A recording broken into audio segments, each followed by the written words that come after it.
ازاي تفوز دنيا واخرة. للاسف معظمنا تلاقينا بعدنا عن ربنا. نسينا ان احنا موجودين في الدنيا اصلا علشان نبني لنا قصر في الجنة. نسينا ان احنا وما خلقت الانس والجن الا ليعبدون، ان احنا مهمتنا عبادة ربنا، اعمال الارض، امر بالمعروف ونهي عن المنكر. نسينا ده كله وبقينا بنعمر في دنيا زايلة، زي الواحد اللي اتقاله ان المكان ده انت هتقعد فيه سنة، وفي مكان تاني هتقعد فيه بقية حياتك. هو قاعد بيعمر في المكان اللي هيقعد فيه سنة بس، ونسي المكان اللي هيقضي فيه بقية حياته. لازم نعيد التفكير بجد في حياتنا ونشوف احنا ايه اول اهدافنا. هل اول اهدافنا نقرب من ربنا، ولا اول هدفنا ان احنا نجيب عربية ومش عارفة ايه وشقة وحاجات كتير؟ لازم نحط ايه ترتيب العلاقات في حياتنا. هل نفسي بعدين الآخرين بعدين ربنا آخر حاجة، ولا نفسي بعدين ربنا بعدين الآخرين، ولا ربنا بعدين أنا نفسي بعدين الآخرين؟ وهو ده مفروض الترتيب الصح للعلاقات.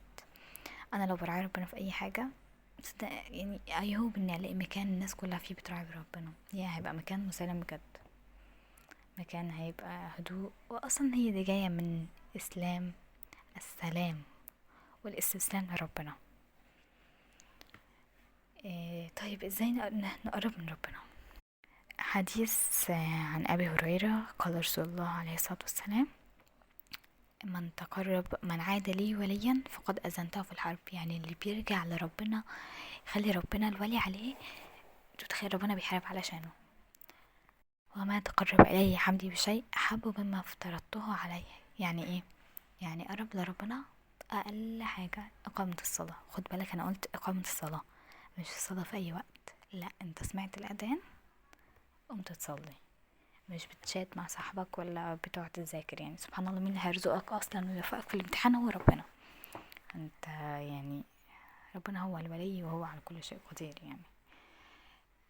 وسبحان الله بتلاقي نفسنا مش بنقرب لربنا غير وقت الامتحانات، وبعدين ربنا يهدينا بجد. يعني انا مش بقول ليكوا، انا للاسف حاجات بنعملها كلنا. إيه، الاذكار، القران، الذكر، إقامة الصلاة والصوم، دي أحب حاجة تقرب بيها ربنا. ودعاء دايما بحب أقول: اللهم ارزقني حبك وحب من يحبك وحب كل عمل يقربني إلى حبك. وما يزال عبدي يتقرب إليه بالنوافل حتى أحبه. يعني بعد لما قربت لربنا بالأذكار وبالصيام وبالصدقة وبالصلاة في مواعيدها، تبدأ بقى تعمل النوافل، اللي هي الظهر 4 قبل و2 بعد، العصر ملوش، المغرب 2 بعد، العشاء 2 بعد، الفجر 2 قبل. وتبدأ بقى ورد القرآن تزوده شوية، ورد الذكر تزوده شوية، تصوم صيام تطوع، الأعمال الخيرية بقى اللي هو تساعد الناس، أمر بالمعروف نهي عن المنكر، تتفقه في العلم الديني، تبدأ في حديث، تحفظ القرآن. دي كل حاجات انت كل ما قربت تقرب ربنا بيها اكتر، صدقني ربنا هيكرمك، هو هيحبك. شوف بقى تكملة الحديث: فإذا أحببته كنت سمعه الذي يسمع به، وبصره الذي يبصر به، ويده الذي يبطش بها، ورجله الذي يمشي بها، ولئن سألني لأعطينه، ولئن استعاذني لأعيذنه. شوف يعني، اول بس انت ما ربنا هيحبك، شوف هيبقى معاك ربنا في كل حاجة. انت بس ادعي وربنا هيجيب. وسبحان الله لما تلاقي ان هي الاخرة همك، مهما يحصل في الدنيا ما بتأثرش، عادي يعني. مش عارفة اتكسرت ولا اي حاجة حصلت فيك، يعني دايما بحس لما بتخبط، شوف لو شوكة اتعورتها فدي لي حسنة، فتخيل بقى احتسب كله عند ربنا. اي حد ظلمك، اي حد عمل فيك اي حاجة انت بتحتسب عند ربنا، لان احنا عارفين ان الدنيا دي مش النهاية، وان في لسه اخرة انا لسه هاخد حقي فيها. الدنيا بقى ازاي افوز بيها؟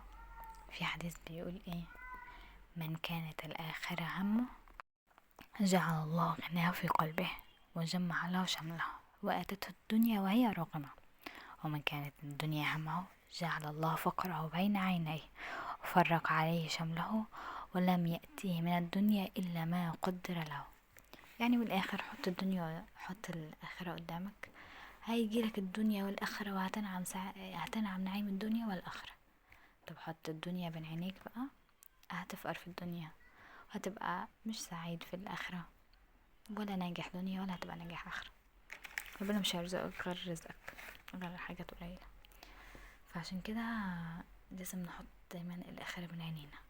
للأسف في حاجات هتلاقي يعني حاجات كتيرة بتشدنا، زي حاجات في الدنيا كتير بتشدنا، عربية، بيت، مش عارفة ايه.